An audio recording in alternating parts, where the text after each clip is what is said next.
was clear from the last lecture. Anybody has any doubt? So we can address some of these now, and then we can start further.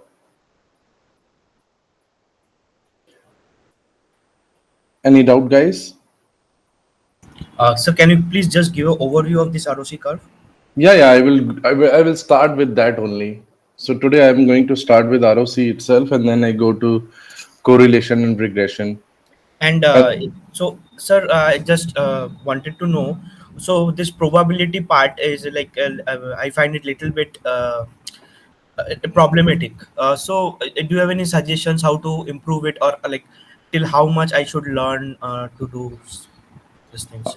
I think I will give you the hand notes for that, because if I entirely focus on probability like for 2 3 lectures, it will not be, the entire other part of the course will be hanging, Yeah. so what I will be basically doing is I will provide you with the hand notes, so please go through with that along with the slides and the video lectures. You will able to address all of that, not a problem.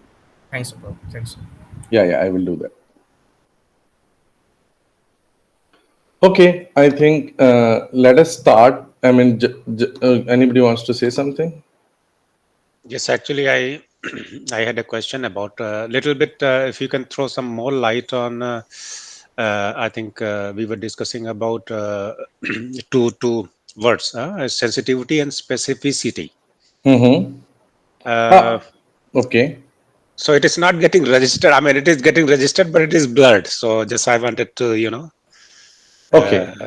hear more from you. Okay. I will do that also. I will do that, Uma, after we finish some of the parts, because today it will be, we will be having a lot of time. So what I will basically do, so that, I know you guys are working professionals and you don't get time to sit with a book and then go through. So what I'm going to do is I'm going to go till regression, and after that I will do from probability to regression a very quick brush up for everyone. Is it fine? Yeah, sure. Thanks. That So will thanks be for that. understanding that actually. It will be of great help Yeah, because sorry, so Sandeep. because like I personally do not get time because after office and all. So yeah, if you do this, it will be of great help actually. Yeah, I will do the brush up. Not a problem. I will do that. Not a matter of worry. Okay, so I think in order to get some time to do the brush up for whole probability as well as what are going we are going to cover today. So let me also take a chance to now have a quick recap of ROC curve. So we have discussed. I'm going very fast on this part. Okay, so we have discussed about, whenever we talk about certain classification problems, so in normally we always do into a binary system, discrete one. I have told this why Ankita is joining from some other account. Okay, not a problem. So we have discussed that normally the, whenever you do some sort of accuracy test or some sort of classification, in that particular case you generate a model, and in order to understand how good or how bad your model is performing, you need to have some sort of metrics. Now the traditional way of doing that is you have certain classes, for instance, like the number of students which pass that exam and which fails that exam, depending upon the teacher. Either, I mean, I am the teacher or somebody else could be the teacher. Then it's very much linear, because we know that we have a passing marks cutoff, like, out of 100, 40 above is pass, 40 below is fail. Now in the real world scenarios, such type of, examination, it's not basically linear, because in this case we have an arbitrary cutoff which really tells us whether it has to be positive or negative. Now defining a cutoff for some test, it's a very difficult challenge. Am I right? So as you see here, in certain cases, designation of a cutoff for a distinguishing between the two groups is always arbitrary. But I think, I mean, also, the cutoff is really important, because, I'm telling you in a very layman's term. So when you decide a cutoff, for instance, if I am the person, my minimum marks in order to pass that examination should be around 60. So it means I'm more stringent. Now some people will be more lenient. They will to put 33 out of 100. Am I right? So this deciding the cutoff is utterly important. because that is going to have a huge toll on the number of students which qualifies that exams or which cannot. So in that particular case, there is an alternative way where you can describe the entire continuous data output. How many students have passed, how many students have failed, which test has positive, which test has negative.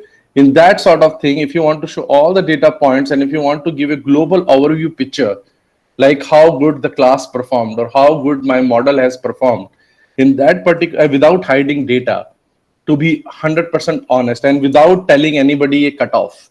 Because if you already have an arbitrary cutoff, then in that particular case, you always report the number of total number of students, the students which have passed the exam, and the students which have failed the exam. These are the three things you can provide with the cutoff. Am I right? But sometimes this cutoff, since it is arbitrary,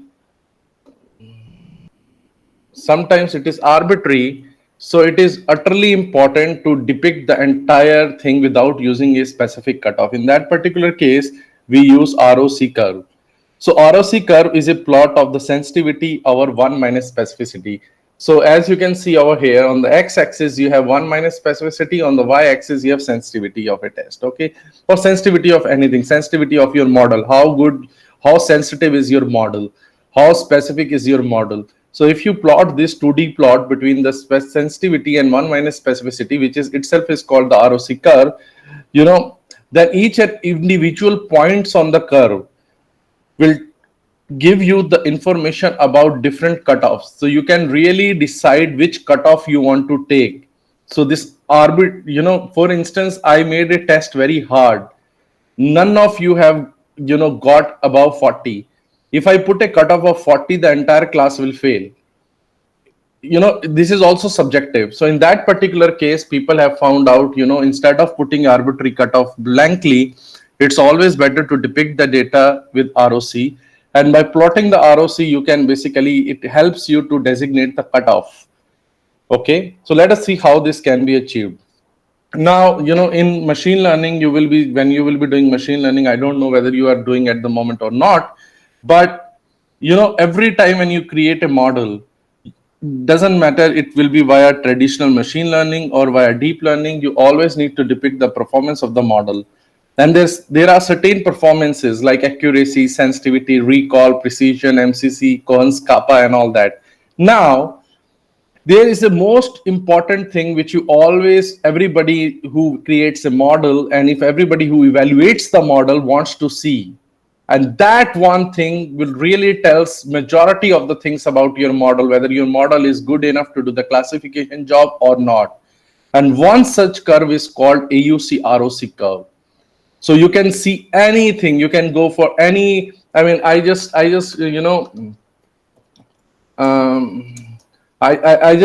give you a very small example. I mean, so that you really get understand what I am trying to convey a message. Okay. Now, look at this. My another tab which I just opened. So it's a very classical work done in 2019 by the Google. So Google also have a research labs, multiple research labs. Okay. Now, one way they have done is to use machine learning to understand a chemical, what is the smell of a chemical. So they don't have any information. So they didn't use anybody's nose to smell the molecule. They just take the molecule and they create a model. And you give any unknown chemical. For instance, they have created a model with the known data, and the model is so good. So you can give any molecule which is not being the part of the training the model, and you can give any such molecule, and the model can tell you whether it smells like a chocolate, it smells like a vanilla, it smells like an apple, it smells like a alcohol. So just by looking at the molecular structure, the Google has been working on this. So it is really interesting. I don't want to go into details how they have done that. I think this is something you will learn in deep learning, like how to use graph neural networks and all that. I don't want to go into that, but you look at this graph. This is the results graph. Am I right? So they have used graph neural networks, and this is the plot which they have shown. We have discussed that there are variants of box plot.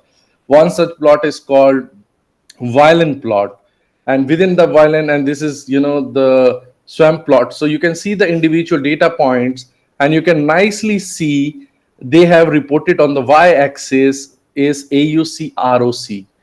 Now the point is why they are using AUC ROC. So as I said you earlier, whenever you make a model, you always need to show the performance of the model, and there are multiple parameters by which you can define your model, how good or how bad the model is performing in the classification job. Now, in that particular case, AUC ROC is one of the best, and everybody shows like that. Even from our lab, all the publications which we need, even in the industry. So whenever you present, you create a model and you present your idea to some investors and all that, they always want to know what is the AUC ROC. If you are working with the models, am I right? So this is how I want to give you a classical example. People always plot AUC ROC, and on the x-axis they put multiple models what they have created, and the ones which has a better AUC ROC values, like in this case what they have created, it has a value of 0.89. It is really performing than their baseline what was known before, which is 0.845. So AUC ROC is one of the way by looking at which you can really, I don't want to go into detail, so let's go into back. Sir, one quick question on this, just a little better understanding of graph. If you could please go back to this one. Yeah. So these kind of horizontal dotted lines. Which one is it? I mean, in both the violin plot, or what? No. So I forgot to tell you, these lines what they have created over here. They just want to show a comparison. Earlier, the same data point was low in the AUC ROC, but now it is got increased. So every time there is a positive slope, if I see from right to left. So they are just trying to make a point here is their model is much better in contrast to the previous one, and they highlighted some of the data points, and that's why they are showing it's always high on their model in contrast to the previous one. So that's why they are showing like this dotted lines. Okay, that's a good insight as well. I did not think about it, but my question was different. The question was about if you look at the first graph, and there's a line in the middle. Yeah. And then almost like there are horizontal lines, dot, and then another line, then another line. What are these like representing different models, or what exactly is it? So Uma, it's a very nice question. So there are multiple ways to do that. So one of the thing, so you can nicely. So one of the thing which basically happens is when you create a model, when you create an AUC ROC, and you have one training data and one testing data, you always basically get a single value of AUC ROC. Okay. Now in AUC ROC curve, you have all the dotted lines. As I also mentioned, all your data points can be plotted over there of the unseen data. So these are the dotted points of the unseen data which are showing over here. It's nothing. So I will also show you some other examples where it is more clear what are these dotted lines. But in a nutshell, because I just want to show you over here. I mean, I will cover it, but here, this is the one. So these are the points you are talking about. No, these are the points they have depicted in a box plot. If you can see here, these individual points. Am I right? Okay. So I will talk about it, how to depict that. I will cover that today. Yeah. Okay. Thank you. Okay. So without wasting time further, so I think I am able to convince you guys like AUC ROC is really powerful. That is the only way to depict your data performance, model performance in a single shot. That's what you plot AUC ROC. Now, what is AUC ROC? So AUC ROC is a performance measurement, as I already, stressed upon. Now, what is ROC in this AUC ROC? So ROC is a probability curve, which you have seen. And the AUC represents the degree or the measure of separability. So the AUC part basically tells you, how your model is separating the two groups. Whereas the ROC basically gives you the probability curve. So now you can, I can give you a very short tutorial. I cannot build now because I have a plan to do the machine learning, So how to, wait. AUC ROC tutorial. I just show you in one of the tutorials online. Like people have been using AUC ROC over the years. So I just want to show you how you can create AUC ROC in Python, which is really very easy. So we can quickly do that. Wait. I mean, are you guys aware of, I mean, using comfortable with using Python? Just wanted to know in your Python classes. Is it going great? Yeah, we are learning. Okay, learning. Okay. So guys, let me finish this slide and then I share my another slide, which I just got it for you guys to understand a little bit more better. So as I said, the AUC ROC plot basically tells you how good your model is distinguishing between the classes. Higher the AUC, the better is the model in predicting zeros as zeros and ones as ones.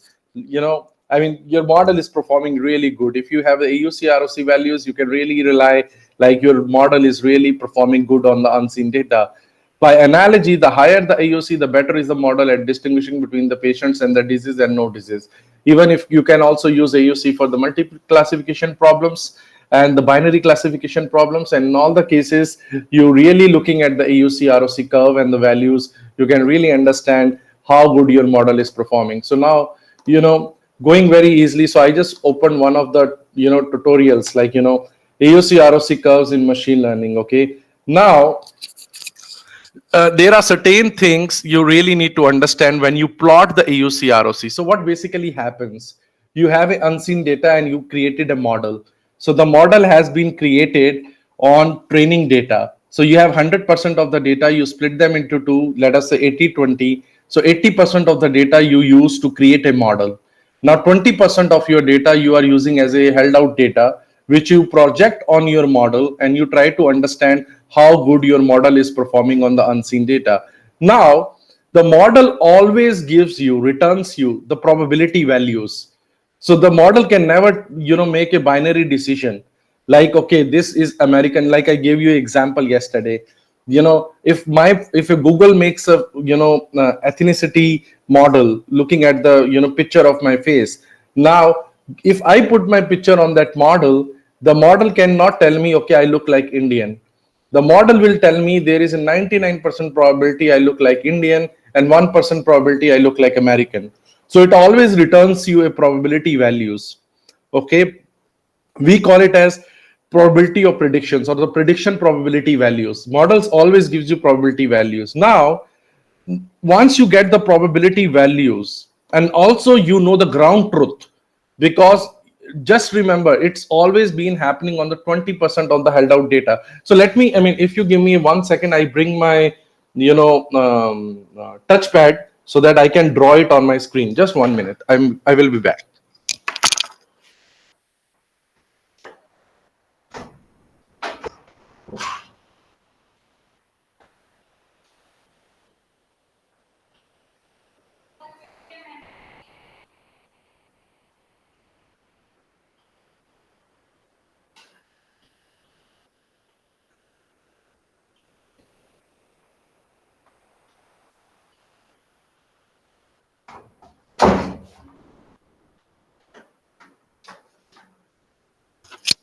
Yeah, sorry guys, I'm back. So let me do one thing. Let me stop my screen like this and let me share with you my entire screen, because then in that case, you know, it will be very easy for me to not to shuffle around. Okay, I hope you can see my screen. Anybody can please let me know. Can you see my screen? Yes, Yeah. yes. So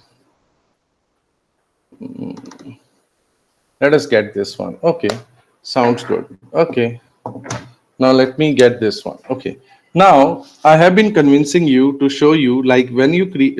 Sorry.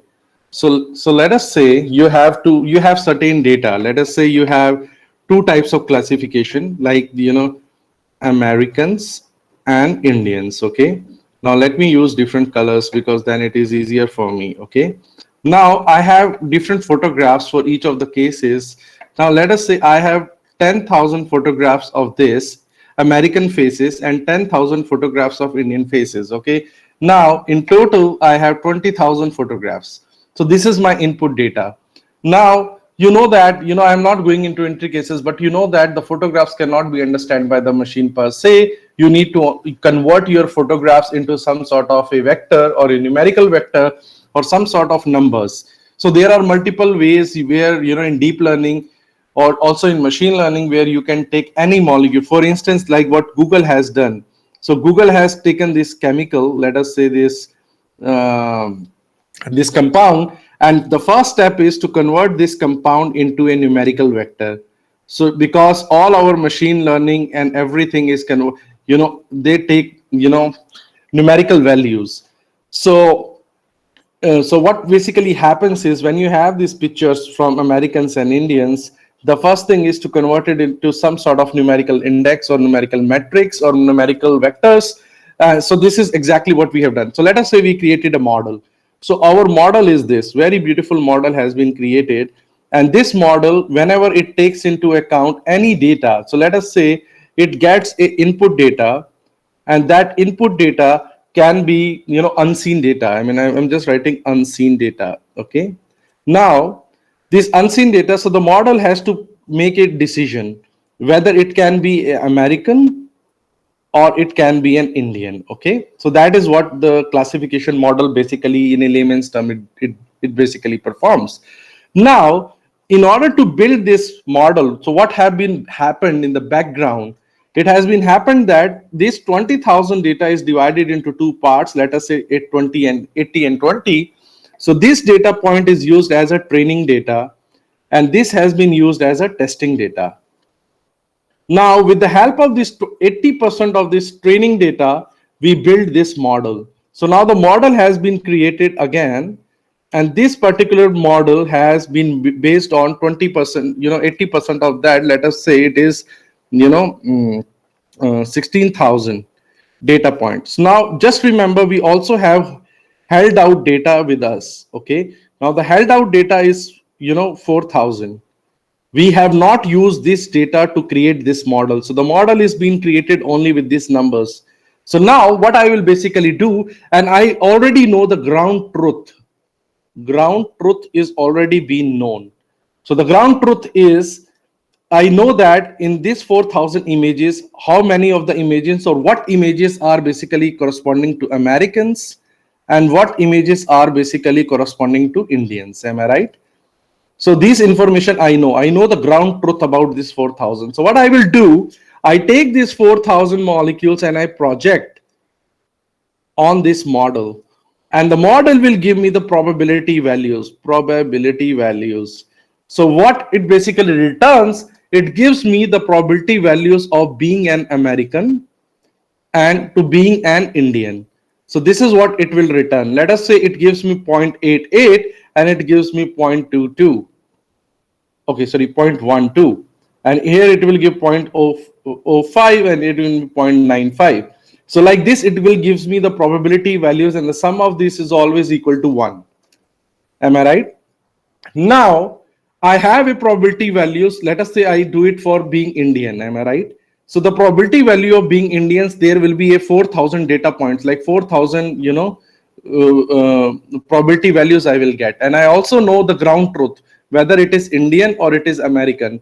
Like this. So in order to plot this AUC ROC, you need two things. First thing you need is the ground truth. Once you have the ground truth, everything is fine.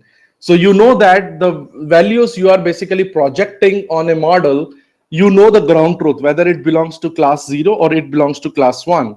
And the second thing which you know about the same molecules, the same data points, the same images, you also need to have their probability values, which basically the model will give you. Once you project this data on the model is going to give you the probability values, and that probability values you need here. So once you have these 2 points, you can easily calculate AUC ROC. Now let us see how you can create that AUC ROC. I mean, just going back to my slides over here. Over here. So now you can see on my screen. Okay. So now So this confusion matrix you already understand. So whenever you project your unseen data on your model, so your model is going to give you certain predictions. Now, based on certain predictions, you know that you already have the ground truth. So once you have the ground truth, once you have the probability values, you can easily calculate the true positive, true negative, false positive, and the false negative. This is pretty much clear. Am I right?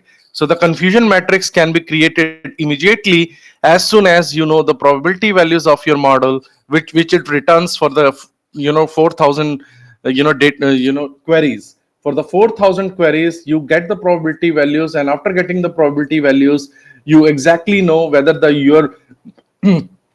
your model has rightly split them correctly, or the model has done certain mistakes in certain queries. Now, once you create this confusion matrix, I mean, in machine learning, there, I mean, it's very much automated. So in order to, once you get the probability values, you can easily use one line of code and you can really convert them into a confusion matrix. So once you create the confusion matrix, now you need to now you need to calculate two things in order to plot AUC ROC. You need to calculate the sensitivity, and you need to calculate the 1 minus specificity, that is the y-axis and the x-axis respectively. Now, in order to calculate the sensitivity, you go back to your confusion matrix. You take the true positive guys, which your model, the ground truth, they are correct, and the model has also tell it is correct. So all those values, the true positive, let us say the total data points was 4,000. 3,000 guys were too positive, so you write 3,000 over here, 3,000 plus false negative, which is this guys. Am I right? Now, which means they are true positive, but the model is saying they are negative, so it is false negative. Am I right? So you do that, and then it gives you the value of sensitivity. Now, what the sensitivity tells us. The sensitivity tells us what proportion of the positive class got correctly classified, because true positive is the correctly classified guys divided by the total.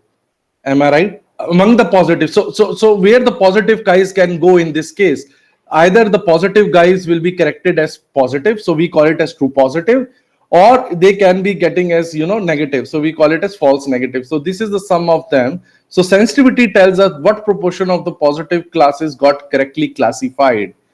Am I right?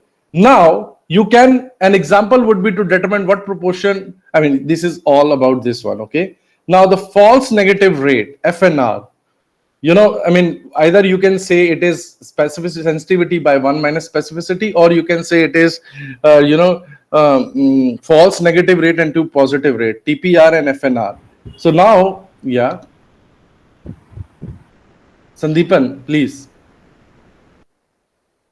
You want to say something, Sandeepan?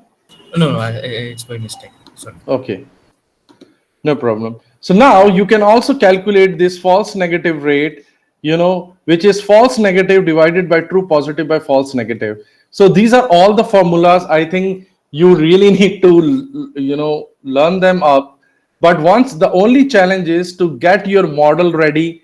You make the predictions to get the confusion matrix. And once the confusion matrix is in your hands, with the help of confusion matrix, you can calculate even by using Excel, though you don't want to, because in R and Python, there are packages which do everything automatically. It gives you the sensitivity values, it gives you the specificity values, okay? Now, like this, you can also calculate FPR. Once you have the specificity values, you subtract by 1, it gives you the FPR values. Now, you have both the metrics you have already calculated. You know the sensitivity, you know the specificity. Now, the machine learning model also gives you the individual probabilities of these 4,000 queries. You have held out data 4,000, you project it on your model. Your model has given the probability values. Now, this is how your actual data looks like. Am I right? So now, you can see it will give you the probability values like this. And, once you get the probability values, it depends upon you what cutoff you want to set up, whether you want to set up cutoff as 0.6, 0.7, 0.8, and so far and so on. Now, after deciding this, what it basically do is you plot this AUC ROC curve. Now you have the sensitivity values, you have the specificity values.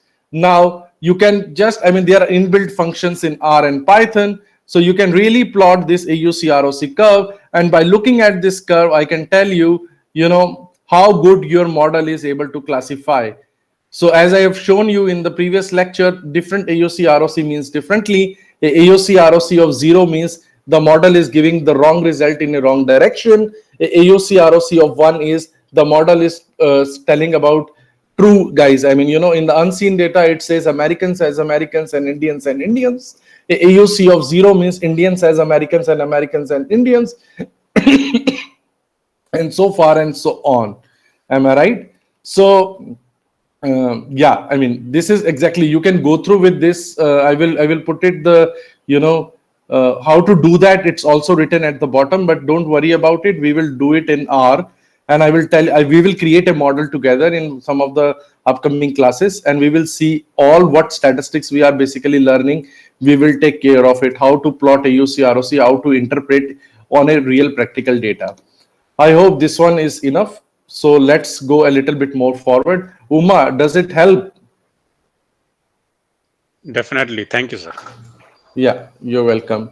And So I hope I had a question. So let's say if we have same AOC value, like let's say AOC value is 0.7, but the ROC curve might be different for like 0.7 as well. So what does that signifies? which one again, please? Sorry, I was just my mind was somewhere else. Yeah. Tell me. Okay, so my question is like let's say we have a same AOC value like 0.7, but the ROC curve might be different for the same values as well. Like what does that signifies in the graph? But can you give me an example of that? Because I'm still not getting perfectly what your question is. Give me a Sure. live example, like explain a little bit more. Okay, let me see. Okay, let me share it.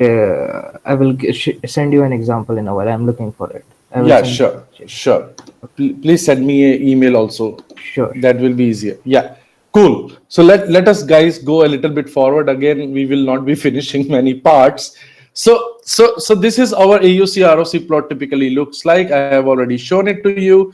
Now this we have already discussed. Now I mean, this is just a recap. So sensitivity, specificity, and FPR you can calculate. And I have also discussed with you in the previous class, like what is the AUC of 1 means, 0 means, and 0.5 means. So this is the example of AUC ROC1, where the model is telling 100% true positive, 100% true negative. So there is no room for false positive and false negative. The model is perfect, 100% doing the classification without any error. So therefore the AUC ROC is a 1. Now, in certain cases, what basically happens is the AUC ROC is 0.7. In that particular case, we know that the model is not performing good. There are certain values which are positive, but the model is saying as, they are not positive or they do not belong to class 1. And the same way, so the model is not 100% accurately doing the classification. So here the AUC value is less than 1. Now the AUC ROC of 0.5 means the model is doing some sort of mistakes, and it is basically for some of the data points it is giving you wrong prediction, and same for the other way around. And the AUC ROC of 0, it means it is giving you the wrong result in the negative direction. So all Americans are being considered as Indians, and all Indians are basically considering as Americans. It means the model is totally screwed up. Now, I have also talked very briefly about certain relationships. We have sensitivity, specificity. They are related to each other. And we have also discussed about, so if the sensitivity and specificity are interrelated, the TPR and the FPR, which drives from these values, also are related to each other. And TPR and FPR are directly proportional to each other. Sensitivity and specificity are inversely proportional to each other. So this we have already covered till in the last class. Okay.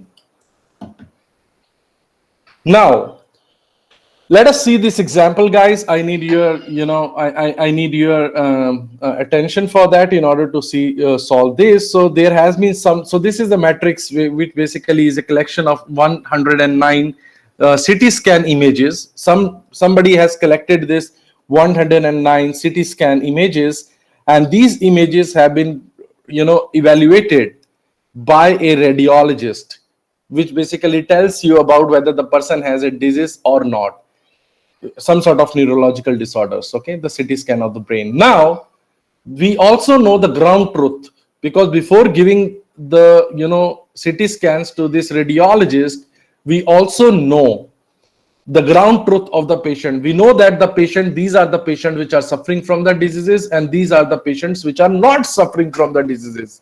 So we already know the ground truth. Guys, just try to relate. It is the same problem. We have created a model. We have a held out data, and the held out data, I already know the ground truth, whether it is American image or it is Indian image. In the same way, this 109 CT images are there. We have given it to the radiologist. So in this case, the analogy, so a radiologist is the model. So radiologist is going to tell out of these 109 in which class it wants to classify. It wants to classify either diseased or non-diseased. But we already have the ground truth. So this is a real world example of using AUC ROC. I hope every one of you understand and correlate with the model which I have just basically described on the screen before. Okay, so now what this CT ratings, so radiologist gives us the result, and the broadly classification is either they are normal or abnormal. Okay, now, so all the 109 guys, the radiologist has classified. So the radiologist has said there are 33 normal, 6 probably normal. He was not sure about it. 6 were questionable. 11 he thinks they are probably abnormal, and 2 he was confident that it is definitely abnormal. Now and this is the ground truth, by the way, normal and abnormal. And in this case, it basically says 3 are definitely normal. So it means he has done a mistake, because radiologists think it is 3 are normal, but the ground truth is they are abnormal. We know the ground truth. Now, radiologists said these 2 are probably normal, but we know that it is abnormal, because this is our ground truth, true disease state. Questionable, I mean, we also get a, we are also, the ground truth was also, said it is 2, so he put it into questionable case. Am I right? Now, abnormal, probably abnormal, so these are also 11, and definitely abnormal. So the ground truth is, we know that they are abnormal, and the radiologist also says they are definitely abnormal. So the radiologist was good as well. He was not saying out of the blue moon. So this is how we get a metrics or some sort of data which we can easily correlate with that of the machine learning problem, which we just basically found out. So we have multi-classification problem. So we have 5 classes, 1, 2, 3, 4, and 5. You can see here, I just in the bracket. So we have 5 different cases where we are getting the results. Am I right? So now, I mean, there are 109 subjects with possible neurological problems. The true disease state is also known. I have shown you. So this is the true disease state. This is the ground truth we know. And these are what the classification been done by the radiologist. So unlike previous example, this test has no obvious cutoff point to use for designation a subject as positive for the diseases based on the CT scan, or abnormal or normal. There is no cutoff. For example, if we designate a subject as true positive, if he or she is either probably abnormal, probably normal, abnormal, or definitely abnormal. So the point is, if you look at these two, so probably not abnormal and definitely abnormal, we can clump these together and we can say they are having disease. Definitely normal and probably normal, we can put it as non-disease. So this is what the broader classification, we can clump them together. So now you can look at their ratings, and then the sensitivity of the test is 11 plus 33 by 51, which is 0.86, whereas the specificity, again, the same formula, the true positive, true negative, false positive, false negative, you create this confusion matrix, and after creating the confusion matrix, you can implement the same formulas which I've shown you before, and this is how you can calculate the sensitivity and specificity of your test. Am I right? Then you can compute the sensitivity and the specificity of the radiologist rating according to the differential criteria for true positive. As I said, true positive will be these two categories. And you can also, if you are not sure and if you want to make a binary problem, you can also put either questionable subjects either as normal or abnormal, is choice up to you.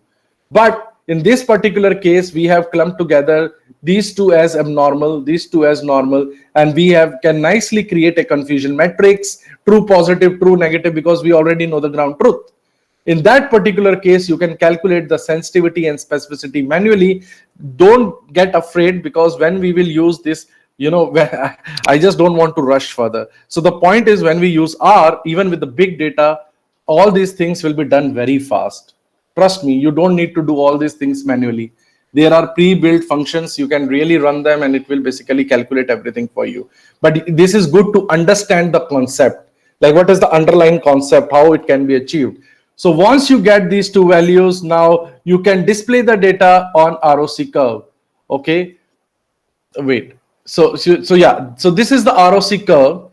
And now you can nicely see each point represents one minus specificity and sensitivity for different test positive criteria, and this one is basically coming from this one. So this is the same data being used which people have used to, so for each of the point. Okay, so the test positive criteria, there are certain criteria, on the basis of that you have calculated the sensitivity and specificity. Now look at this, you can easily see the relationship what I have told you before. Sensitivity and specificity are inversely relationship to each other. So the moment you can see the sensitivity is going down, the specificity is increasing, and so far and so on. So now you can really depict this particular curve as AUC ROC curve, where each of these your data points are nothing but sensitivity and one minus specificity. And this is how you can depict your entire data for the test positive criteria. Am I right? So this is how, whenever we use machine learning, whenever we create a model and we have a ground truth data as a held out data, we always project that data on our model and we try to infer how good the model is performing. And in that particular case, the model returns us the probability values. We know the ground truth just by using these two information. The probability values the model has returned and the ground truth values. You can easily use the inbuilt functions in R and Python. You can really, there are certain libraries. So I will tell you about that. We will do it. So then it will gives you a nice AUC ROC curve, which tells you a lot about your, how your model is performing. Now, I just leave this question. So, this is just like calculating the, AUC. So area under the curve, you can calculate very nicely. So you just need to use this trapezoid rule. It just gives you some sort of area thing and you can calculate the area. So, this is very much theoretical. You don't need to go into that, but I just give you in a class assessment. So I already shared the slides with you. Please solve that. Okay. Now, the area under the ROC curve is a reasonable summary of the overall diagnostic accuracy of the test. As I told you, how good the model is performing, how good the classification is being done. You can just look at, the ROC curve and calculate the area under it. It gives you the value, and that we call it as AUC ROC curve. Okay. It can be shown that this area, when calculating by the trapezoidal rule, corresponds to the probability for a selected, pair of normal and abnormal subject. The normal subject has a higher CT rating. It is assumed that the untied, this is just explanation. I don't want to go into detail. Again, just wanted to tell you, looking at the AUC ROC curve and calculating the area under the ROC curve, it gives you a real estimate about the accuracy of your model doing the classification job. That is something which you need to take into account. So guys, can we move forward, or you need 5 minutes break? Today we will not have 10 minutes break. We just need 5 minutes and we finish it off. Okay, let us do it at 10 o'clock. We after 15 minutes. So let me finish this part very quickly and then we go to the next step. Anybody has any doubt so far? Sir, I have a request to make. So I yesterday I couldn't attend due to some issues. The thing is that I heard that the next Saturday also you are going to take a test or a quiz. It's a request, sir. Can you please postpone it? We need some time to grasp it and study. So we have already given one quiz. It's a request, sir. If you can please see to it. So Sandeepan, I mean, very nice request. Just wanted to show you the first slide. I think you have at least that lecture you have attended. I mean, there Yeah, are yeah, so yeah. I have given the first that quiz also. here. There are so many things, Sandeepan. I think that we will not able to capture all that. My only problem is this one. You can see. Yeah, I have it. How could I cover all this in detail? I don't know. I literally don't know. That's No, why I'm I'm not just telling that. I'm not telling that. I'm just telling that if you can postpone the quiz part and take all which will be taught till the next week, so that we can study more. We'll get more time, right? Even if you are it's continuing with the course, so it's a request from my end. If you can see to it. Sandeepan, it's I appreciate that, but the point is there are certain there are certain limitations. I normally in one of the courses I normally take around 6 7 quizzes and some assignments. And to be honest, we have done at least only one quiz, more or less. So I mean, there are still 6 quizzes and few assignments are left. I don't think in the end I can rush all of them. So let us go step by step. I think, I mean, I'm sorry, I could not be positive this time, Sandeepan. I hope you understand my concern. Yeah, okay, okay. Thank you. Anybody else has any other doubt? Anything to clarify? If not, so let us move a little bit more forward and try to finish it off. Multiple things. Now, so let us talk a little bit about, there are certain things whenever you work in some sort of data analyst job and in, healthcare sector. So you always need to calculate the prevalence. Am I right? Even in the industry, for example, if you work in Amazon, so you know there are certain products and you want to understand like how prevalent their sale is, am I right, and which subdomain or which city is more purchasing some sort of instrument or some sort of equipment or some sort of product from Amazon. So there are, at least in the healthcare center, there are two terms which have been widely used and they are statistically related. That's why I just introduced here. One is called prevalence, another is called incidence. Am I right? So in clinical medicine, as I said, these are the two terms which you know very well. So prevalence, I think majority of you know, because when coronavirus was spreading in the beginning, people has been using this term, the prevalence of this particular strain, the prevalence of this particular, or the incidence of this, and based on this prevalence and incidences, we basically have told that coronavirus has gone pandemic. So these are basically two terms which denotes probabilities in some special context related to medical sciences. So I thought it's worth to basically discuss with you. So the prevalence of a disease is the probability of the currently having the diseases regardless of the duration or the time. This is really important. Whenever we calculate the prevalence, we don't bother about time. At a given time, let's say t is equal to 0, at that time, how many patients have a disease, a particular diseases. Okay. Now, that basically tells you about the prevalence of that disease. A prevalence is obtained by dividing the number of people who currently have the disease by the number of people in the studying population. So that is how you calculate the prevalence. See, the prevalence and incidence has a very small tweak inside.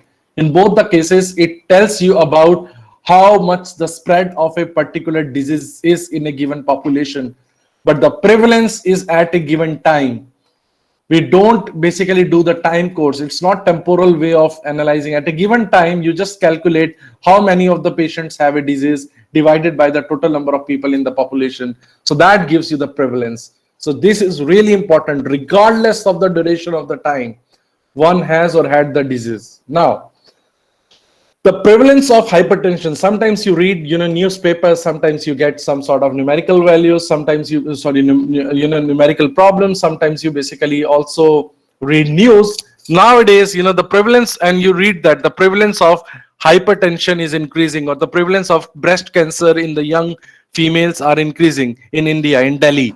So that same term prevalence will be used, and it's not a, I mean it's an English word. You also can know the prevalence means the propensity of having something. Now, the prevalence is also a statistical term. So the prevalence of hypertension among adults aged 17 and older was reported to be 20.3% as per some study. Okay. Now, how we come up with this 20.3? It was computed by dividing the number of people who had reported taking a prescription for hypertension, like who are hypertensive and were between the age of 17 and older, by the total number of people, 17 years of the same age group divided by the total. So the total population was 6,000. The people who get hypertensive prescriptions, they were 1,225. We haven't talked about the time duration. It is not temporal. At a given time, you divide them and you calculate this 20.3%. Now, there is another concept called the cumulative incidence. So the cumulative incidence of a disease is the probability that a person with no prior disease will develop a new case of the disease over some specified time period. So if some of you understand, Hindi, it means bhavishyavani. So the cumulative incidence is a probability, like what is the chance that a person who presently do not have any disease, but at a given time in the next 5 years, you have seen that the cancer one theory, or in some of the old slides I have explicitly talked about, how to calculate. So whenever people report like the prevalence of this is this, the incidence rate of breast cancer is alarming. So alarming means we are talking within a given time, like in the future, the incidence rate will be high. So that how, when we talk about the prediction, when we talk about the futuristic forecast, when we talk about at a given time in the future, this will be the rate at which the disease will spread. In that particular case, we use the term cumulative incidence, not prevalence. So there is a very thin line between the prevalence and the incidence. Prevalence is of the past at a given time, just calculate. Incidence is about the predictive for the future at within a given time scale. So the cumulative incidence rate of breast cancer in 40 to 44 years old US women over the period 2002 to 2006 was approximately 118 females per 1 lakh. This means that on January 1, 2002, about 118 women among 1 lakh women were between this age, of age who had never had breast cancer would develop breast cancer by this period. So this is how whenever people use the term cumulative incidence, prevalence, this is how you basically interpret the sentence. So the above sentence is interpreted like below. The futuristic. At a given time, there is no disease, but in the future, they will develop the disease. That is something incidence. At a given time, how many of them have disease divided by the total, it gives you the prevalence. Anybody has any doubt, guys? Or are you guys following me, or you are sleeping? Hello. Sir, can you just show us the last slide? Sir, it's Yes, sir. cumulative incidence, or the term it's incidence only? Because No, it's a very people normally important- basically use the term cumulative incidence altogether, cumulative. But the term, I mean, it can be flipped up. It's not something. Incidence is always been cumulative, in at least in the medical sciences. Altogether. Can you go to the next slide? See here, in January 1, already 118 is having the disease, right? Yeah. But by the end of the year, what we are predicting? No, we are not predicting anything. The point is the cumulative incidence rate. For instance, you will always get this sentence. The cumulative incidence rate of women within a particular age group over the period of 2002 to 2006 was approximately this. Now, the point is in 2002, the disease was not there. So 800, 118 women per 1 lakh women were not positive for breast cancer. But by 2006, they were positive for breast cancer. Am I right? Okay, but the sentence here, this means that on January 1, 2002, about 118 in 1 lakh women. Uh, okay, okay, You got my point? okay. Yes. Thank you. Great, great. So, guys, let's move a little bit more forward. There are multiple things which we need to finish.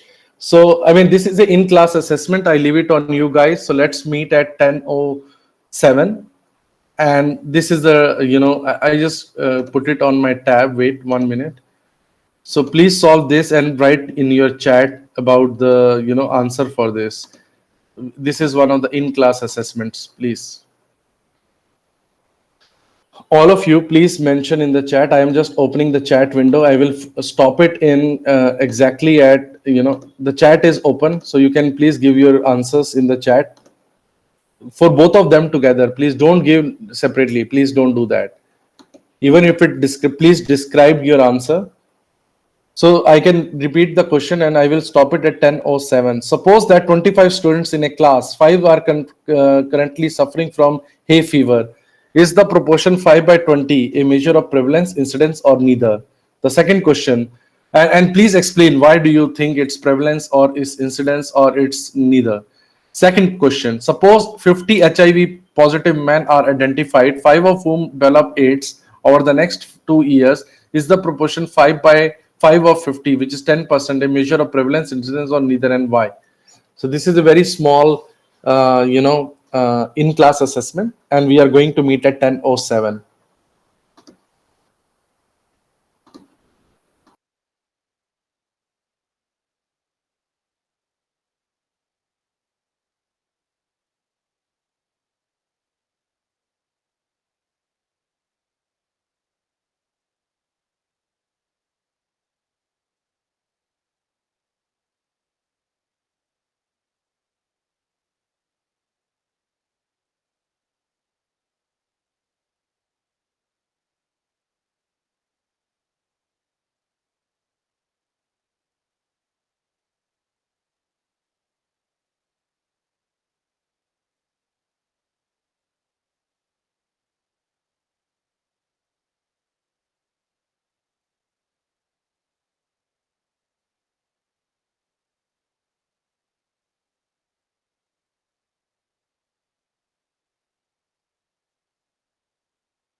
Hi guys, I'm back. So I hope you guys are also back.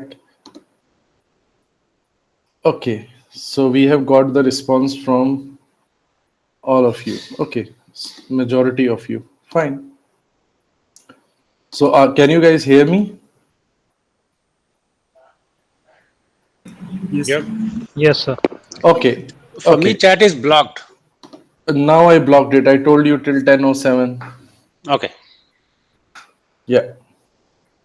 So let's move a little bit more forward without, where it went. Wait. Okay. Yeah. So guys, let's move to a very serious part, which we will also, you will be using a lot while doing the data analysis. So that one is called regression. We will touch upon regression very gently today, but in the next lecture, we will be talking about, regression practical as well as various types of regressions in detail. So today, regression and correlation will be very superficial, but next slide, it will be in detail as a complete practical applications. Okay. So now all those people who don't know about them, anybody can please tell me in the class, like what is the difference between a regression and a correlation? Anyone? Just general.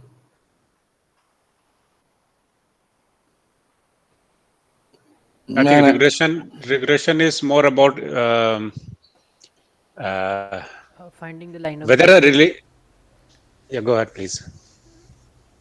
Sorry for cutting in. I was actually saying that regression is more of finding the line of best fit if you are given two or more variables. I mean, you have one dependent variable, several independent variables, and you try to establish the line of best fit that explains that dependent variable.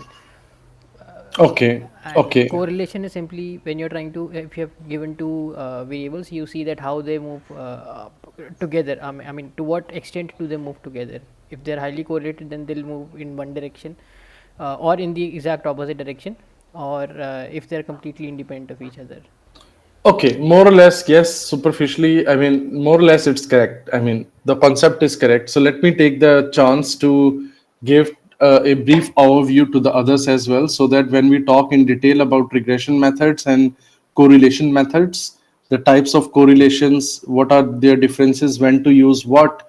So in that particular case, the basics needs to be strong.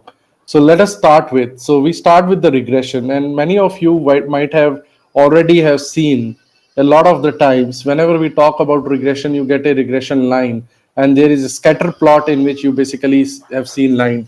That is how every book chapter basically shows you about regression. So as you know, one of the thing is, Pratik, I think, yeah, Pratik has rightly said, whenever we talk about regression is mostly about you have two different variables. I am not using the term dependent independent up to now. We will, as we proceed, you will see what are there, that comes under the utilization of regression. How can we use regression to infer something? Am I right? So that is the practical application of regression.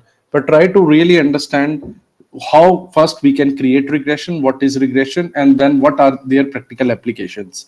So now I basically take two parameters. I mean, I think somebody needs to mute themselves. I think Uma, could you please mute yourself? Yeah, Yeah, thank you. sorry.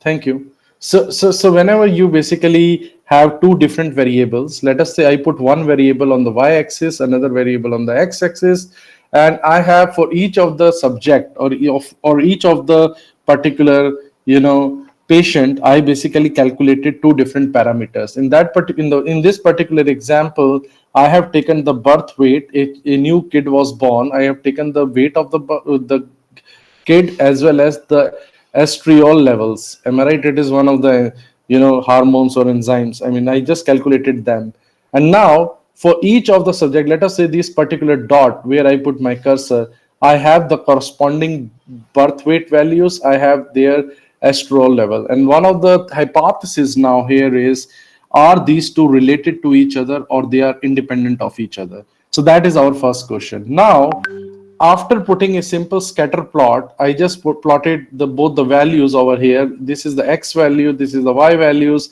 I have plotted a scatter plot. Now I basically would like to basically let us say I have another child birth, I have that the body weight of the child I have just measured, but somehow my instrument for measuring the estriol levels have been broken down. Now, by using this particular regression curve, I may get a chance to infer the values for the estrol even if the birth weight is given. That is where the regression is going to help us. Am I right?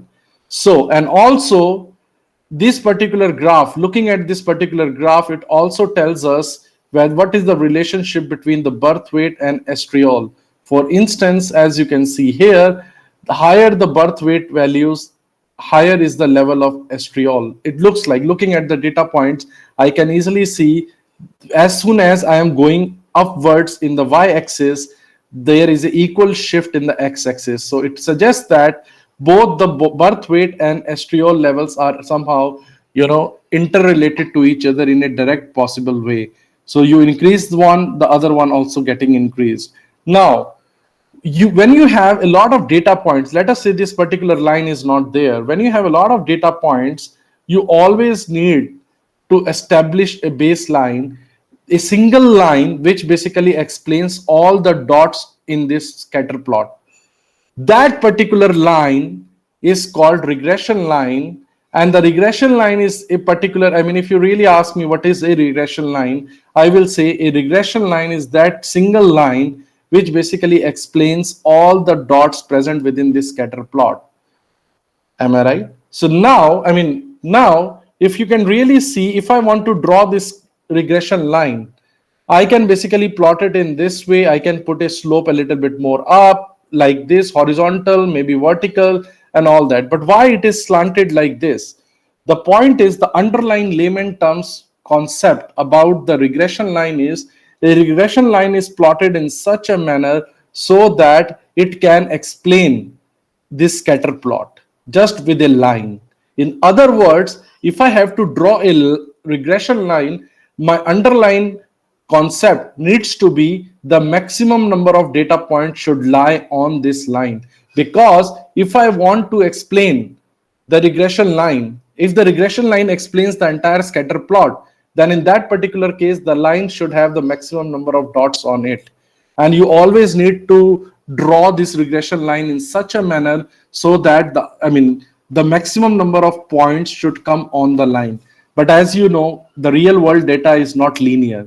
And when we talk about it's not linear, it means every patient, every childbirth body weight is not directly proportional to estrol in 1-to-1 ratio. So if they are directly related to each other in 1-to-1 ratio, we would have seen a very straight line at a 45-degree angle, and all the data points will be just lying on the line. But in the real world scenario, these two parameters and any two parameters, more or less, they are not that 1-to-1 relationship. So that's why building a regression line and inferring from a regression line is not that linear as what we think. So the line, as you know, and many of you know that in mathematics they might have studied, y is equal to mx plus c, and here we are using y is equal to alpha plus beta x. Okay, so this is the line equation. So y is equal to alpha plus beta x, where alpha is the intercept and whereas beta is the slope of the line. I think this is a clear-cut case. Now, this is our regression line, which is y is equal to 21.52 plus 0.6 times x. Now, how we come up this value of alpha and beta and how this regression line has been constructed, we're going to see in the subsequent slides.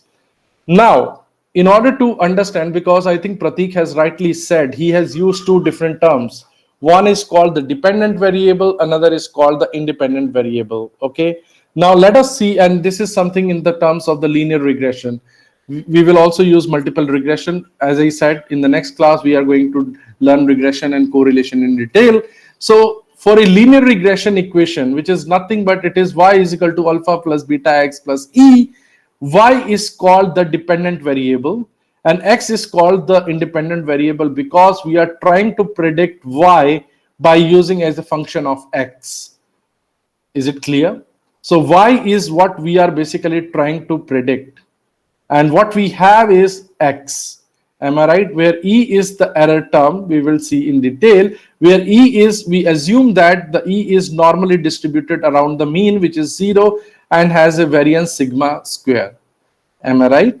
So this particular equation, the line formula, you should know, where the Y is basically the dependent variable, because that is something, we are trying to predict, and the X is the independent variable.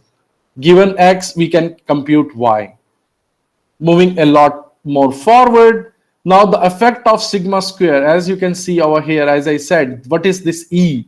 E is called the error term, and we say that E is, we assume in majority of the cases, E is normally distributed with a mean of 0 and variance of sigma square. So now you can see the sigma square, if it is 0, in that particular case, it's a very straight line, and we have all the data points lying on the line, regression line.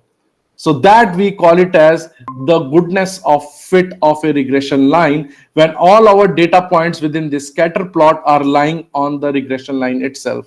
It is very easy for us to plot such a line because all our data points are lying on, and it's a perfect, regression curve. In that particular case, the sigma square, which talks about the, goodness of fit, it is basically 0, and the mean was already 0. So in that case, this is basically the effect of sigma square on the goodness of fit. Now, in the other case, when you have sigma square, the deviations more. So the deviations in the data, you heard about, you guys already have seen sigma. I have talked to you about variance and all that in the previous, when we talk about the spread of data, we have extensively studied. Now, we have some sort of distortions in the data, dispersion in the data. So it suggests that the variance will not be 0. It is always greater than 0. Then this regression line have the scattering of data around it. Am I right? So this is an imperfect fit, whereas this is an example of perfect fit. Just trying to reiterate, if you don't understand this simplified equation and its concept, when we talk in detail about regression, you will not able to pick it up. So please bear with me, and then if you have any doubt, please unmute and ask me. So Y is equal to alpha plus beta X plus E, where E is the error term, and the beta is the slope and alpha is the intercept. We infer Y, we predict Y by the function of X. X is basically the independent variable, where Y is the dependent variable. Now, whenever you plot this, regression line, and if somebody can give me just the line, not these scatters in between, I can easily basically infer the beta. Now the beta is, as I said already, it is the slope of the line. Now sometimes when you have a direct relationship between the estriol levels and the birth weight levels, you have a very straight line and with a positive slope. Now there are certain cases, as we know that the heart rate, the pulse declines with age. So if you put a heart rate with a function of age, you see there is a decline in this, is negative slope. And there are certain things, for instance, the birth weight and the birthday, in that case, the beta is 0. So all I'm trying to say is the value of beta, in a regression line tells you about the slope, and it also tells you vaguely about the relationship between the two variables. Okay. Now, now the biggest problem now what we have is how to estimate the regression line, where the line should basically we fit the line. So what should be the line? So as I told you before, while plotting this regression line, one of the underlying concept, you should always keep it in mind. A good fit is a fit when all the data points in a scatter plot lies on the regression line. But technically, as we have seen in this cases, there is no way you can plot a line in which all the data points can capture. If not all, it should be majority of the data points should lie on the the regression line. Now there is a way for fitting the regression lines, and one of the most commonly used method, or one of the most accepted method, is the least square method. So in the least square method, so that you have a scattering of data, you have different data points over here, and now you have this data point over here. So let us say this data point has a value of xi and yi. So this is the x coordinate, this is the y coordinate of this particular data point. Now you calculate the d from the regression line. So this we call it as DI because our sample was called I. Okay. Now the regression line already has a equation y is equal to a plus bx, where b is the slope, a is the intercept. Now, so what are we trying to achieve? This is one single data point. Now there will be hundreds of other data points also scattered around this particular regression line. So the least square method ensures that the distance between each of these individual data points scattered around this regression line should be minimal. And if it is minimal, only in that case the regression line basically is a good estimate about the relationship between each of the data points, or in other words, the relationship between the y and the x. So the least square method, please, Naman. So, sir, like here, what we are doing, are we like here we have been given a regression line and we are testing its fit, or we are like deriving the equation of the line which will be the best fit? No. Here I have given you a very speculative case where how this least square method works. So the only meaning about showing this particular graph is to show you whenever we have a estimated regression line, how it basically do the calculations for the least square method. So so it is not a real data, Naman. It is just a underlying concept, like how this regression line makes a relationship between the individual data points within the scatter plot. Is it clear, Naman? Yes, sir. So you will see in the subsequent slide. Now the point is, so the least square method, what it basically does, it basically calculates you make a perpendicular line to your regression fit. Now the point is, I have already told you, you have DI, let us say you have DA, DB, DC, all the lines. When you perpendicularly intersect on the regression line, you always get the distance to the regression line for each of your data points. Now you can easily get this distance. You can calculate the Euclidean distance between them. You already have the values of this. So the x is same, because if you see here, this point and this point, the x is always same, which is xi. Now the y is different, because in this case the y value is yi. When it intersects over here on the regression line, it is, let us say, y cap I. Now you can easily calculate the distance between them by using x2 minus x1 square plus y2 minus y1 square. Like the Euclidean distance you can calculate between them. Like this, you can calculate the distance between the distance between the regression line and the data point. So this, you have done it for one of the data point. Now you have multiple scattered data points on your plot. Similarly, you can calculate all the distances. Am I right? I hope this is clear. Now you square the distance up and take the sum of all of them. That will basically gives you the lowest value of this S will be the value which determines whether your regression line is a good fit or it is not a good fit. So the least square method, you square them up, the distances between the individual data points on your plot. You calculate the distance, you square them up, you sum them up. The value which comes out to be the minimal, the S value, that is the best fit in your case. Now, considering the data in the previous figure which I have just shown you, the estimated regression line is y is equal to a plus bx. The distance is di of a typical sample data point which has a value xi and yi from the line. Okay, now we know that the x is constant, and now we know that the y is variable. Am I right? So we can write this, if you see here, am I right? So this is our y. So the y is exactly this one. So we can also write xi yi cap is equal to xi a plus bx. We just replace it with the, the y is replaced with the regression line, equation. So a plus bxi, because it is for the x is basically the same as xi. Be the point on the estimated regression line at xi, then this distance is given by xi is equal to yi minus y bar, which is nothing, which is equal to yi minus a minus bx1.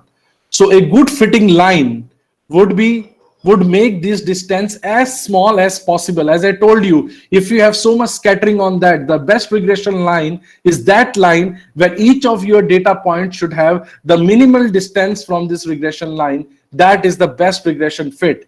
So that is something which is achieved by the method called least square method.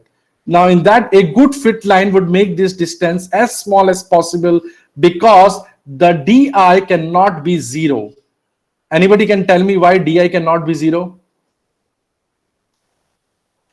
Sir, if DI is 0, then it will be like all points are lying on the line. That's exactly. Yeah. So if DI will be 0, then it means that the data point is already lying on the regression line, which already means that regression line is basically carrying all the data points on it. So now, because the DI cannot be 0, the criteria S1, the sum of the absolute deviations of the sample point from the line, which was the first formula, can be used, and the line is summarized as SI1 can be found. Instead, for both theoretical reasons and the ease of derivation, the following least square criteria is commonly used. As I said, you square the distances between them and you sum them up, you get the value of S. So S is nothing but it is the sum of the squared distance of the point from the estimated regression line. The minimum the value of S, the best is the fit. I hope this is clear. And somebody's mic is on. Yeah, actually, I had a question. Yeah, you said that DI can never be 0, but I'm just thinking. I mean, if I'm having a 1,000 data points. Yeah. And then I'm just trying to draw this regression line. It's quite possible 1 or 2 points will be on the actual line. It's possible, but in that particular case, so the regression line will be a perfect fit for these 2 points. But you need to, whenever you make a regression line, it need to satisfy the minimal distance criteria for all the points globally. So here the term DI is referred, it cannot be, because the DI cannot be 0, because it is in regards to this particular example, this DI, because it cannot be 0 because it has a physical distance from the regression line in this example. But you are right, Uma, there are certain cases where some of the data points lies on the regression line. In that particular case, DI will be 0. But then again, when we calculate this S, in that particular case, we have to be minimal. The value of S should be there in case when we talk about the, the goodness of fit, when we talk about the best regression line. Yeah. Thanks. Yeah. It was only for that example. Okay. Yeah. So the S should be minimal. That is the underlying concept, and that is something we call it as the least square method. Now, the least square line or the estimated regression line is the line y is equal to a plus dx that minimizes the sum of the square distance of the sample points from the given line. This is the formula. This method of estimating the parameter of a regression line is known as the method of least square. Guys, I can tell you, whenever we use machine learning, and machine learning, at least the traditional machine learning, we use it for 2 different purposes. One is to do the classification job, another one is to do the regression job. That is normally day-to-day life in our lab, as also for industry. A lot of people basically use traditional machine learning primarily to answer these 2 things, either to use for the classification job or to use for the regression job. And I can tell you this least square method of regression is basically one of the biggest pillars of machine learning. So if you don't understand this least square method, why this happens, what is really the least square method means, then I think you will be having a lot of problem in order to understand machine learning whenever you do regression using machine learning. So that will create a lot of issues. So that's why it's very nice to, I'm going very slow. It's very nice to clear your basics. Otherwise, when we also talk about regression in detail in our next lecture, you will have a lot of problems to understand. Now, let us go very quickly and see how this regression, please. Sir, is there any reason why least square method is more widely used instead of the absolute deviations, sum of absolute deviations? So absolute deviations, people used to use that. Am I right? So absolute, again, when we talked about, if you see here, so we have 2 possibilities. The first is this one, and the second one is this one. Am I right? So you are talking about why S1 is not a good criteria than S. Am I right? So that is your question? Yeah, that exactly. So I mean, this is exactly the same. If you remember when I've talked about in the previous cases. So I just go back. It's a very nice question. Just wanted to go you back to the basics which we have covered while we were doing the centrality estimation. So you remember there was when I introduced about the here. Wait, where we Or were? variance in standard. Exactly. Yeah. So you recall? Can you see something in this case? So what was the problem? Can you recall? I mean, can you tell me why we haven't used this? Why there was a need to square them up rather than taking the mode and divided by n? The units were same in case of standard deviation and not in case of variance. So the mean and a standard deviation will have the same units. Yeah, but in that, but that no. There was something else. Think. I have told you in the class. I mean, this is exactly the same answer what you have just asked there. So here, why we were not taking this mode?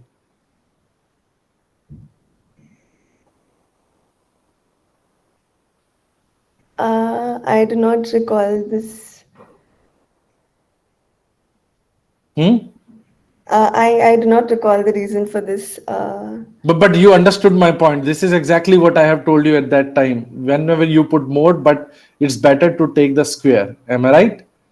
Yeah. This is the similar issue. This looks like the similar case. Yeah. This is the similar case, and now I just refreshed your memory a little bit. Let me go back to the same slide.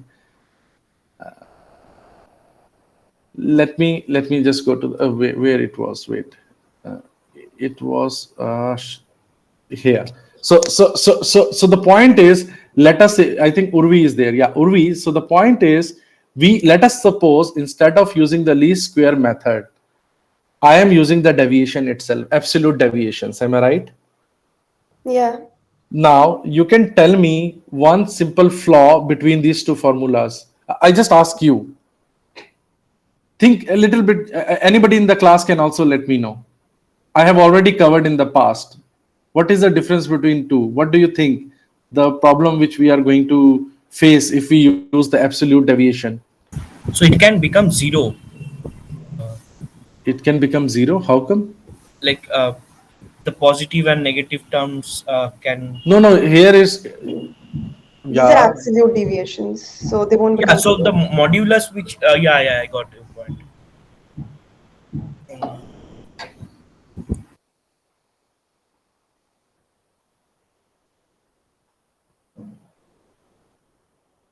Anybody?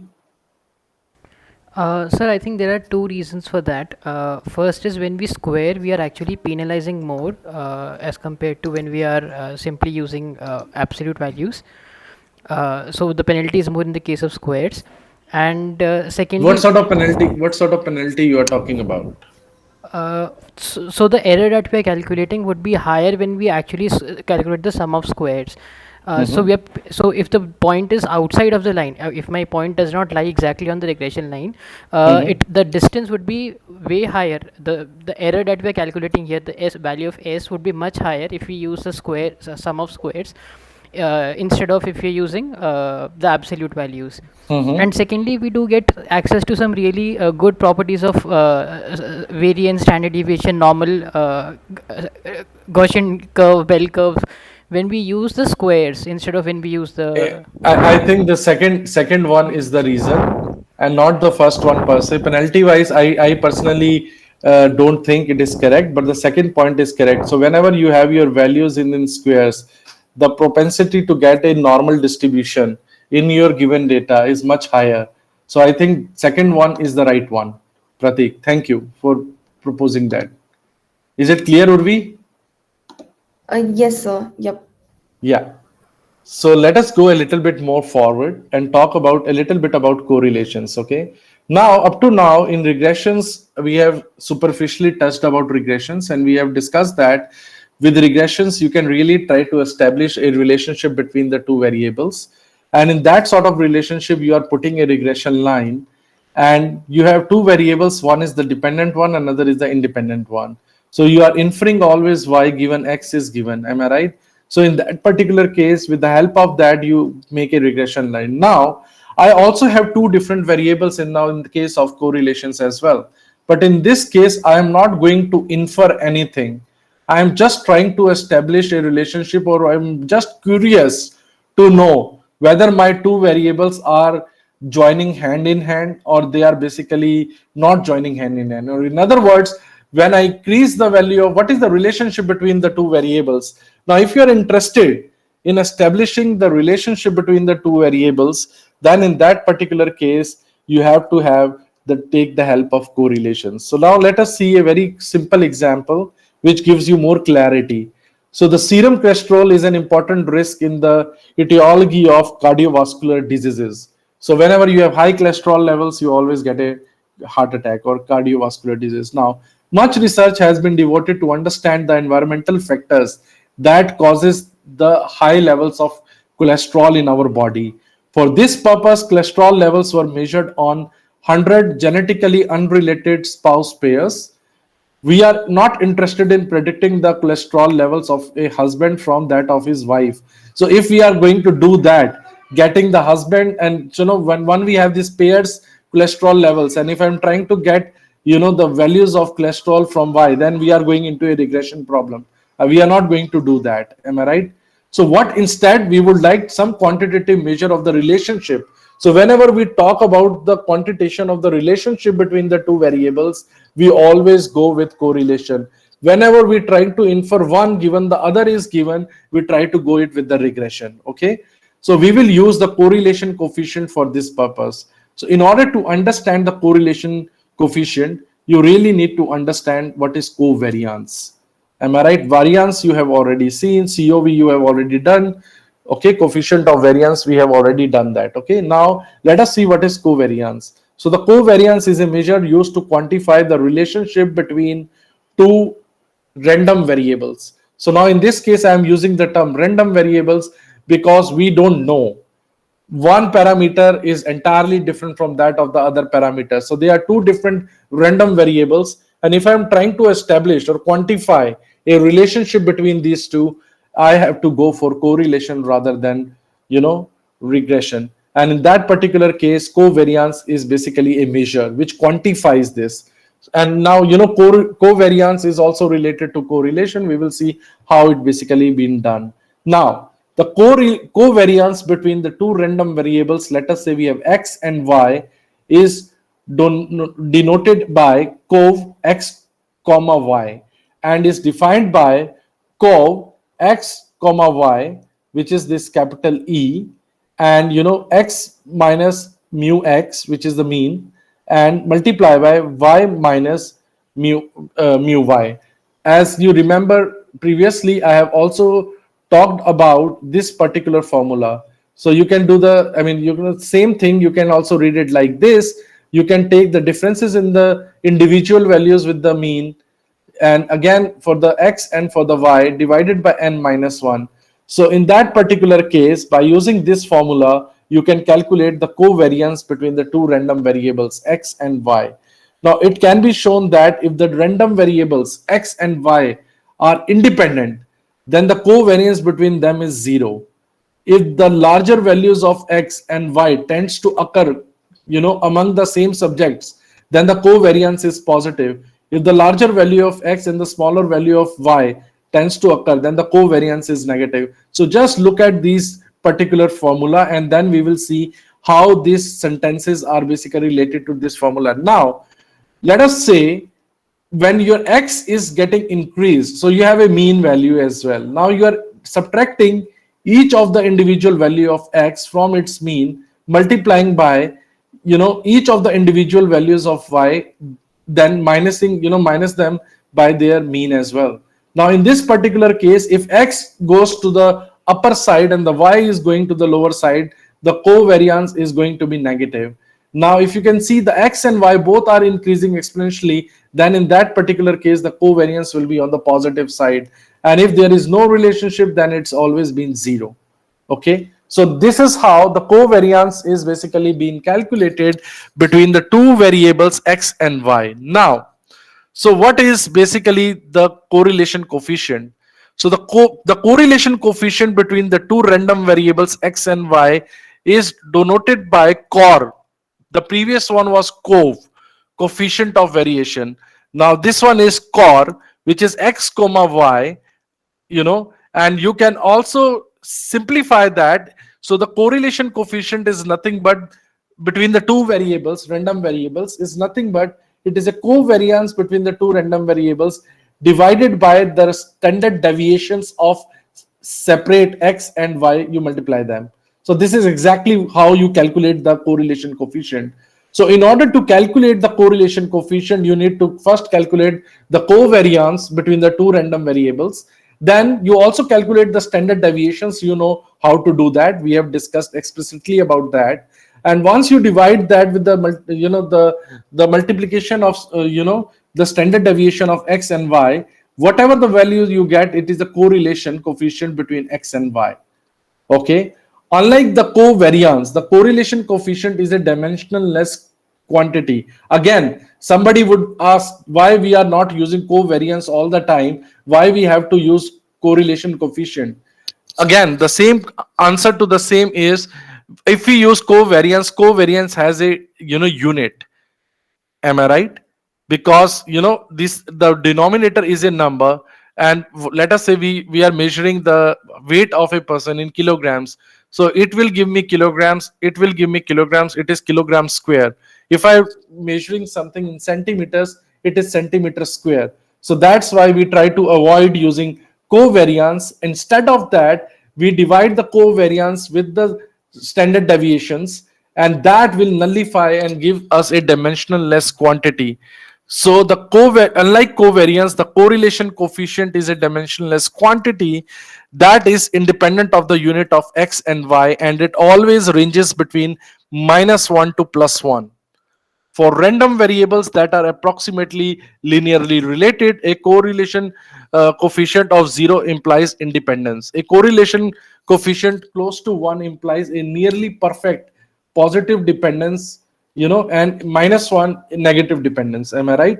So that is how we calculate the correlation coefficient. And we normally, when we try to establish the relationship, instead of going with the covariance, we basically rely more on correlation coefficient.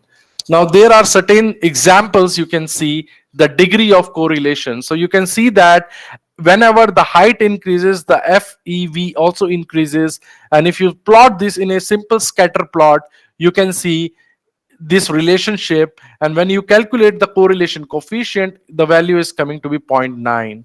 Now, this particular example, you see there is no real cut association between the serum cholesterol level and dietary cholesterol level, and that's why we get a very weak correlation.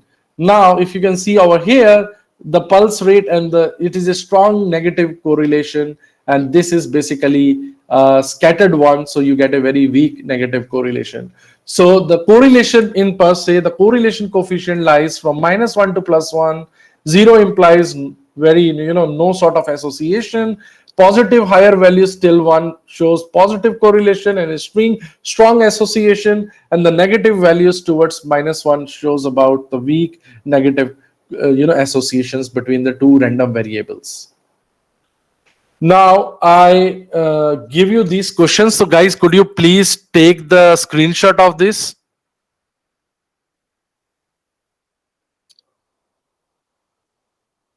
I request every one of you, please take the screenshot of this slide.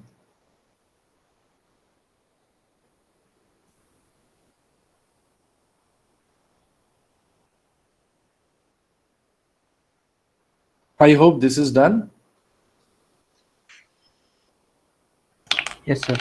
Yeah. Okay. So I don't want to go into further because I have to, I have to talk in detail about correlation and regression and its practical applicability. So let us go very quickly and see how can we calculate this correlation and how it looks like using R. So let me share my screen, a very short, so you can see my entire screen, I hope.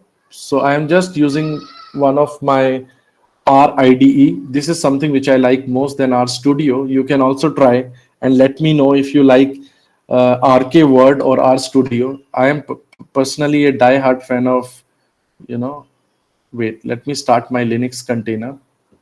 It just take 30 seconds. Why it is not starting? Shit, wait. But in the meantime, if anybody of you have any doubt, please ask me. Gaurav, I do have a question.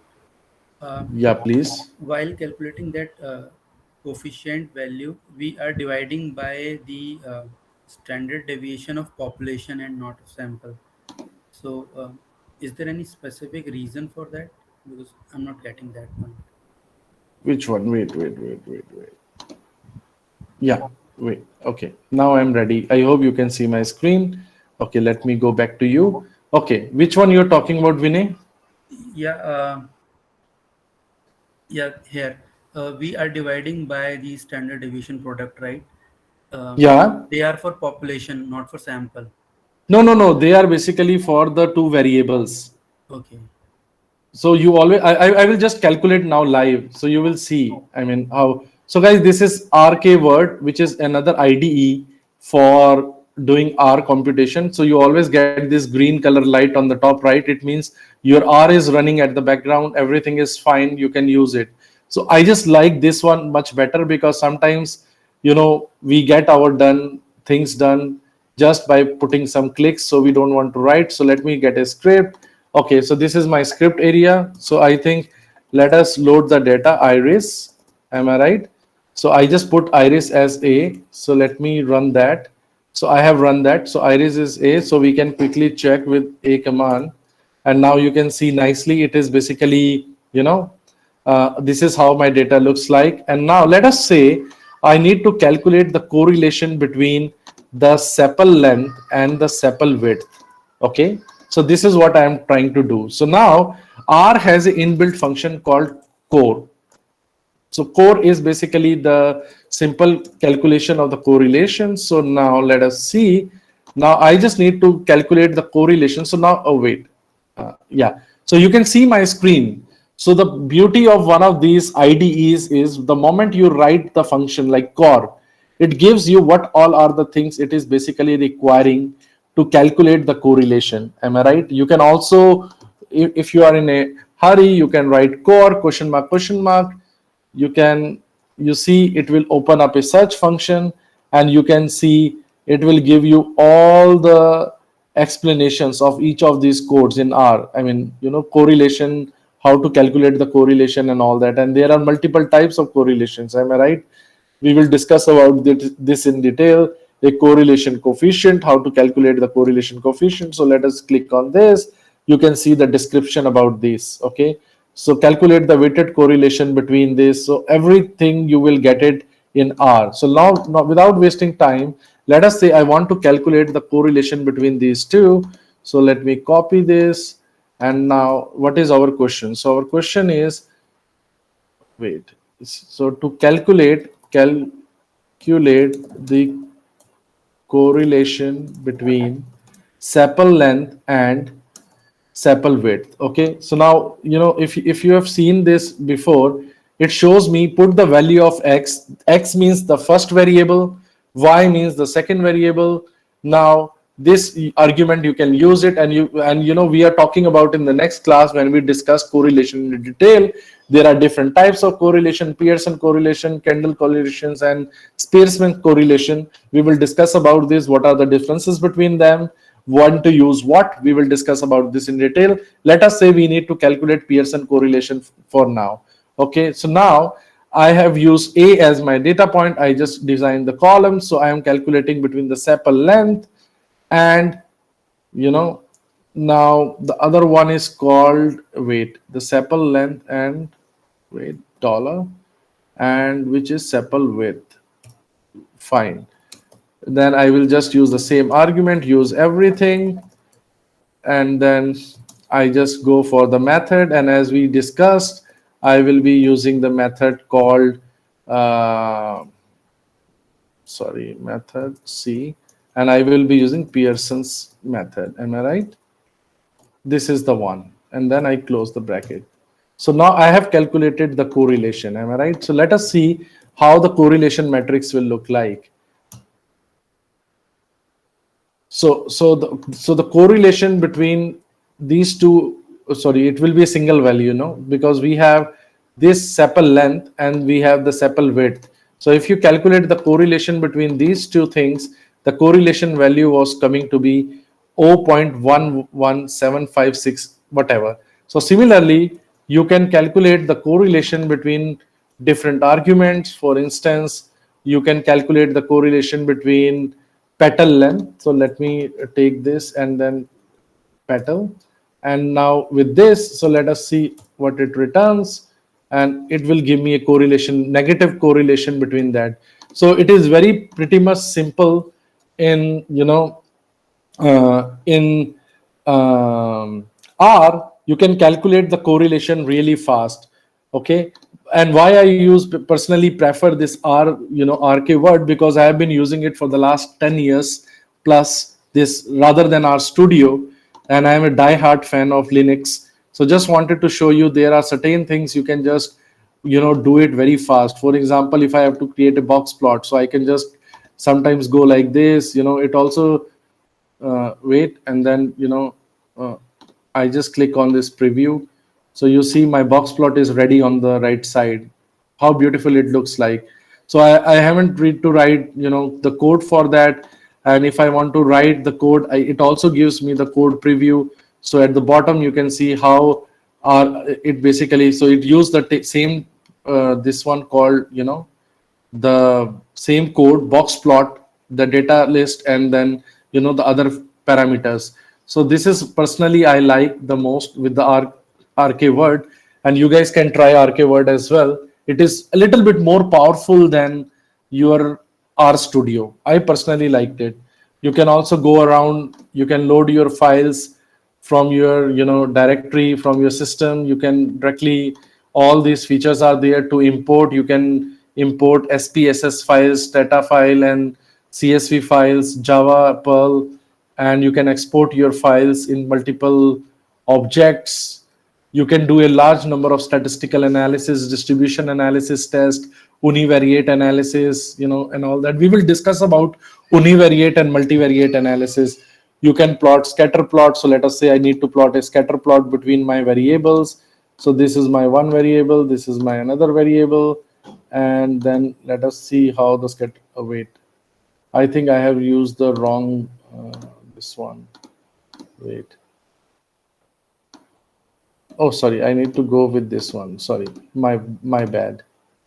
I need to do this one. So now you can see how nicely it has plotted the scatter plot between the Y and the X. So one of my value, X was my petal width, Y was my sepal length. So I think you can try this one as well, RK word. It's a RIDE, much powerful than, RStudio.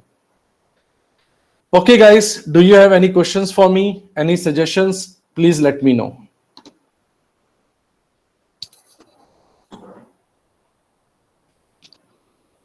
Any doubt, guys?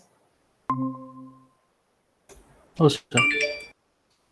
Okay, if there are no doubts, thank you very much. Next week, please. Sir? 1 minute. Yeah. 1 minute. Yeah, Nikhil. You go, Joji. Okay. Regarding next week's exam, what is the portion or the topics that we are going to cover? What I have taught you till today. Okay. From beginning? From the beginning, yes. Okay. Thank you. Nikhil? Sir, I wanted to ask, is correlation a part of descriptive statistics? Which one? No, it's not. Descriptive, we normally talk about descriptive stats. We have only one variable, multiple variables, but we don't try to establish the relationship between them. So descriptive is just like you have like 3 variables, multiple samples in each variables, and then you just want to have a overview about what your samples are, how your data points in a given variables are. So that is something which we do it in descriptive. But when we go one step ahead, for example, you have 5 variables and you want to establish a relationship between the first variable and the 5th variable, that sort of thing, when you can take the help of regression and correlations. Nikhil? Okay, sure, sir. Thank you. Anybody has any doubt? Sir, can you suggest any reference book which we can refer to study this in more detail? Urvi, I have already added the ebooks in the same folder. Oh, okay, okay. I have also already added. I mean, I think if my screen is not visible, so let me quickly share with you my screen. So I hope you guys can see my screen. So let me take the chance of. No, it's not via this. So I have to go through with this one. Yeah. So if you can see, this is the folder shared with you: first week, second week, third week, and the books. So if you can click on the books. So I have placed two different books over here. So please read that. Okay, So perfect. one is the Practical Statistics for Data Scientist book, and another one is All Statistics, a concise course for statistical inference. So I have not even discussed about statistical inference. So that is one of the ebook, and this one is basically for if you want to basically use R or Python. I think it is based on both. I think R and Python. So you can try this book. It's really lovely, very beautiful live examples, and it gives you the link to download the input data to do all sort of statistical analysis. So both the books are already there, Okay, thank you, thank you. and it has everything. So I have majority of my content has come from this book, Practical Applications for Data Scientist. Okay, yeah. All right, thank you. Anybody has any doubt, please ask me.